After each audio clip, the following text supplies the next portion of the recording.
Is influencer pricing out of control? $20,000 for a video with 500 views and $650,000 for a single LinkedIn post? Or are brands being unfair? Is Phoebe Gates, a billionaire's daughter, lowballing creators? And then there's the Raycon Reddit thread, where they offered one YouTuber just $30 for a sponsored video. But as a brand, it's your job to put $1 in and get more than $1 out. So if the math doesn't add up, you're going to lose your job. And to make it more complicated, not every creator post will perform the same. You can't really predict which ones will go viral and which ones will flop.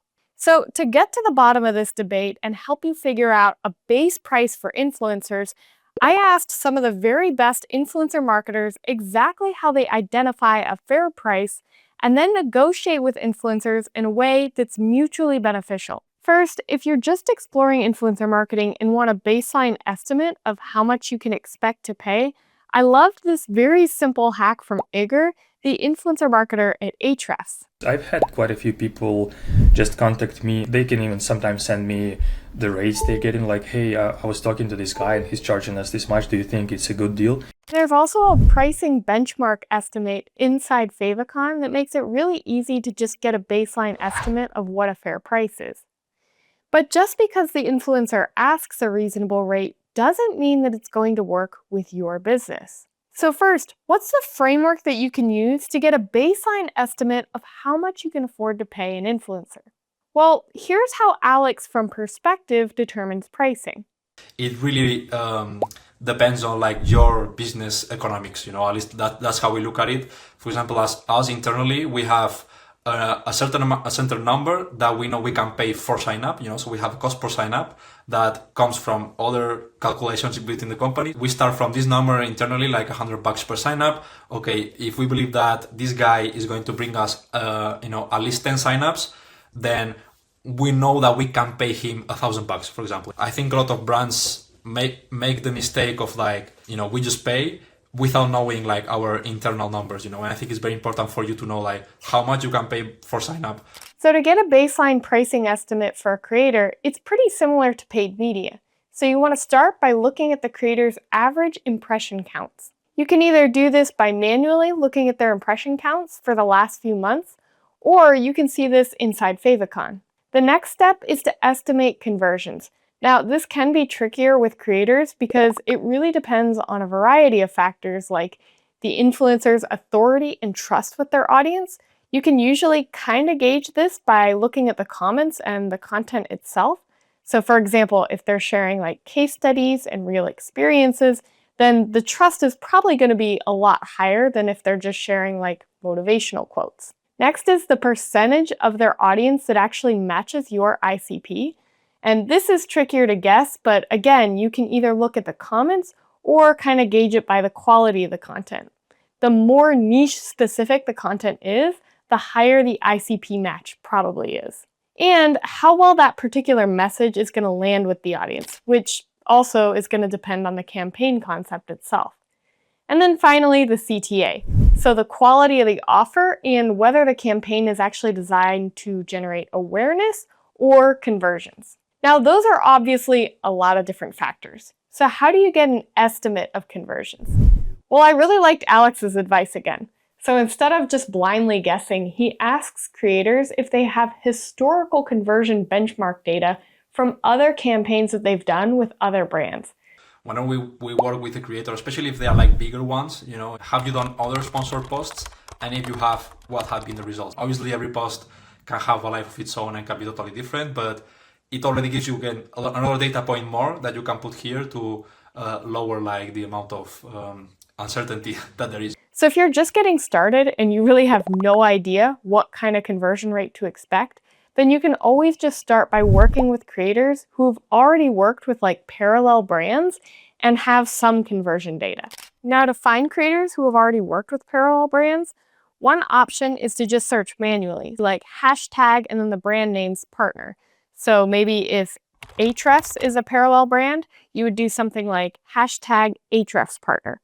Or you can also use Favicon's brand radar tool to search for parallel brands in your industry, because that's going to show you all the creators talking about that particular brand. So for example, I can put in Ahrefs and see a list of the creators that are mentioning them. Then you can reach out to those creators, as they're probably going to have some historical performance data. Now, that doesn't mean that you absolutely have to work exclusively with creators who already have historical performance data, but it can give you like a baseline metric if you're just getting started. And once you've worked with a handful of influencers, well, then you can start building your own conversion rate benchmark database. Now, this framework should help you get a general baseline of how much you should pay creators. But I realize this framework is very similar to kind of like a paid media playbook. But influencer marketing is definitely not the same as paid media. And that's because first, you aren't just paying for direct conversions, you're also paying for that influencer's credibility, which isn't a benefit that you can always directly attach to ROI. Tracking sales from UTMs, you're probably not getting the full picture. In fact, this graph from Jeremy, who was previously the head of influencer marketing at Dula, shows that signups from a UTM only represents a very small portion of the total ROI. And algorithm changes happen all the time. The reality is that most of your results are going to come from a very small percentage of your influencers. And this is a lesson that Grant Lee, the founder of Gamma, shared on X. He says that 90% of your results are going to come from 10% of your influencers. So even if you use the paid media pricing model to estimate influencer pricing, don't expect the results to be similar to that of paid media. That said, if you want the benefits of influencer marketing, like increased brand credibility, without so much volatility, one option is to just boost your top performing organic influencer posts rather than pouring the money back into new influencer partnerships. This is going to allow you to be a lot more targeted with who you're reaching, and you can scale it a lot more predictably. In fact, boosting the top performing organic influencer content with thought leadership ads is a key element of Mark's LinkedIn influencer playbook, and it's how he's been able to really closely control the ROI for his clients.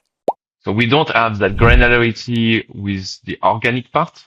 We are more blind because it just relies on the UTM source, but once we put it into thought leadership ads, now we can have that kind of visibility.